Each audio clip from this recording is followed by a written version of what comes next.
Good morning বন্ধুরা, welcome back to my channel. আশা করছি তোমরা সকলে খুব ভালো আছো, সুস্থ আছো, আর আমরাও কিন্তু খুব ভালো আছি। আর তোমরা যে যেখান থেকে আজকের আমার এই ব্লগটা দেখছো, তোমাদেরকে অসংখ্য ধন্যবাদ আর ভালোবাসা জানিয়ে আজকের এই ব্লগটা শুরু। সকালবেলায় মাম্মামকে খাইয়ে দেওয়ার পরে না আমি এখানটা একটু মিষ্টি খেতে বসেছিলাম। আর দেখো মাম্মাম বলছিল মিষ্টি খাবে, তো তার জন্য ওকে একটু বাটি করে চামচে করে মিষ্টি দিয়েছিলাম। ও কিন্তু নিজে নিজেই খাচ্ছিল। আর ছোটবেলা থেকেই মিঠিকে আমি কিছু কিছু খাবার নিজে হাতে করে খাওয়ানো শিখিয়েছিলাম, আর ও দেখতাম বেশ এনজয় করতো নিজে হাতে খেয়ে। হ্যাঁ, জল মিষ্টি। এদিকে মামামকে খাওয়ানোর পরে আমি চলে গেছিলাম রান্নাঘরের কিছু কাজবাজ করার জন্য।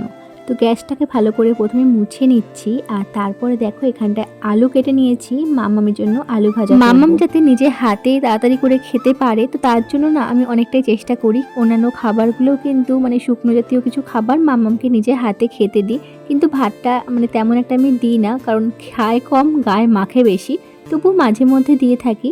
তো যাই হোক, এখানটায় দেখো আমি কিছু সবজি কেটে নিচ্ছি। আবহাওয়াটা না কদিন ধরে এতটাই বাজে যাচ্ছে, যার জন্য মামামের একটু ঠান্ডা লেগেছে, আর তার জন্যই ও একদমই ভাতটা খেতে চাইছে না।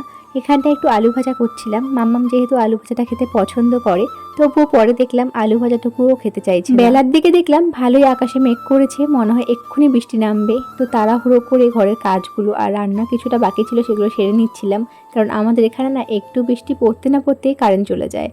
তো যাই হোক, এখানটায় দেখো আমার মোটামুটি রান্নাবান্নাগুলো হয়ে গেছিলো, আর এখন কিছুটা বাসন ছিল সেগুলো ধুয়ে নিচ্ছি। আমরা ঘরে যেসব খাবারগুলো খেয়ে থাকি চেষ্টা করছি মামামকে সেই খাবারগুলো খাওয়ানোর জন্য, তাতে ওরও অভ্যাস হয়ে যাবে।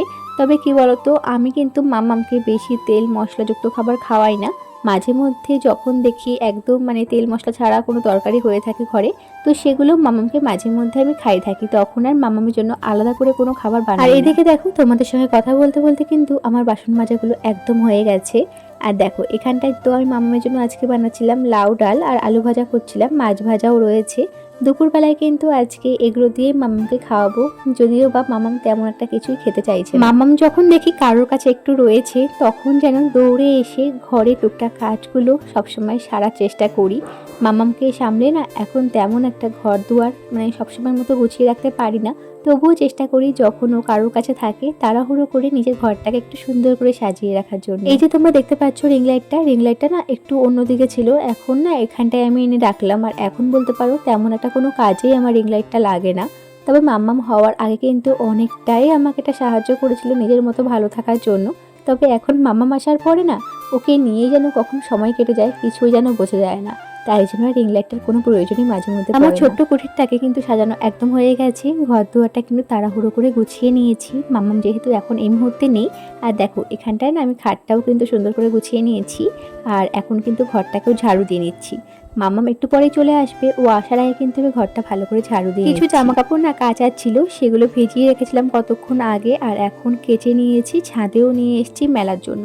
সকাল থেকে দেখছিলাম ভালোই মেঘ করেছিল, তারপরে বেলা বাড়তে আবার দেখলাম বেশ রোদ হয়েছিল, তাই জন্যই একবারে ছাদে জামা কাপড়গুলো তোমাদের সঙ্গে মাম্মামের ডেলি রুটিনগুলো আমি শেয়ার করেছি। তোমরা অনেক ভালোবাসা দিয়েছো, আমি চেষ্টা করব তোমাদের সঙ্গে মাম্মামের আরও ডেলি রুটিনগুলো শেয়ার করার জন্য।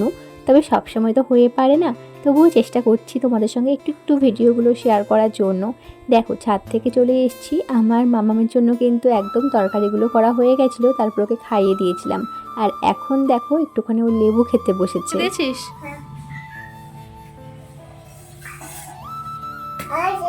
নেই, রেখে দে, একটুও লেবু নেই, আর রেখে দাও। মামাম যেহেতু কদিন ধরে তেমন একটা কিছু খেতে চাইছে না, তাই জন্য কিন্তু এখন একটু বেলার দিকে ওকে একটু লেবু খেতে দিলাম, আর তারপরে কিন্তু মামামকে স্নানটা করিয়ে দেব।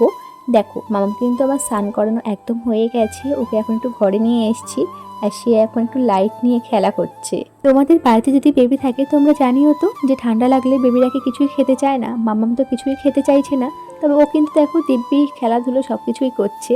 তবে একটু চিন্তায় রয়েছি, যেহেতু একবেলাও কিন্তু ঠিকঠাক খেতে চাইছে না কোনো খাবারই। তবে চলো আজকের মতো এই ব্লগটা আমি এখানটা এন্ড করলাম, দেখা হচ্ছে নেক্সট ব্লগে, ততক্ষণের জন্য তোমরা ভালো থেকো।